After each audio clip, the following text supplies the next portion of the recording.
প্রায় ৫ মাস আগে চিকিৎসার সহায়তার জন্য প্রধানমন্ত্রী শেখ হাসিনার সঙ্গে সাক্ষাৎ করতে গিয়েছিলেন বিশ্বের সবচেয়ে দীর্ঘ মানব ২২ বছরের জিন্নাত আলী। সাক্ষাতের পর জিন্নাতের চিকিৎসার ব্যবস্থা করেন এবং থাকা খাওয়ার জন্য জমি ও ঘর তৈরি করে দেওয়ার নির্দেশ দেন প্রধানমন্ত্রী।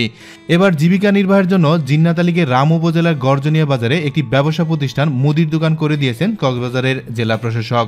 মঙ্গলবার ৯ এপ্রিল দুপুরে ফিতা কেটে ব্যবসা প্রতিষ্ঠানটির আনুষ্ঠানিক উদ্বোধন করেন জেলা প্রশাসক কামাল হোসেন। এ সময় ১৬৮ বর্গফুট জায়গার উপর ৫০,০০০ টাকার পণ্য সামগ্রী ও ওই প্রতিষ্ঠান থেকে জিন্নাতের প্রথম বিক্রি হিসেবে ৫০০ টাকা দিয়ে এক প্যাকেট টিস্যু নেন জেলা প্রশাসক। উদ্বোধনী অনুষ্ঠানে দীর্ঘমানব জিন্নাতকে দেখার জন্য শত শত উৎসুক জনতার ঢল নামে।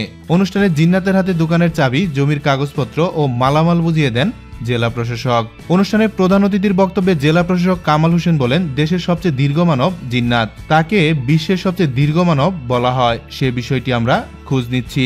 তার অসুস্থতার বিষয়টি জানতে পেরেই প্রধানমন্ত্রী শেখ হাসিনা তাৎক্ষণিক জিন্নাতের চিকিৎসার ব্যবস্থা করার নির্দেশ দেন। ইতিমধ্যে তার চিকিৎসা শুরু হয়েছে। তিনি বলেন, তার অসুস্থতার বিষয়টি বিবেচনা করে এবং সে যাতে ভালোভাবে জীবিকা নির্বাহ করতে পারে এজন্য এই ব্যবসা প্রতিষ্ঠানটি খুলে দেওয়া হয়েছে। প্রধানমন্ত্রীর নির্দেশনা মতে জিন্নাতকে জমি এবং সে যাতে ভালোভাবে চলাফেরা করতে পারে সেভাবে উঁচু করে ঘর তৈরি করে দেওয়ার বিষয়টি প্রক্রিয়াধীন রয়েছে।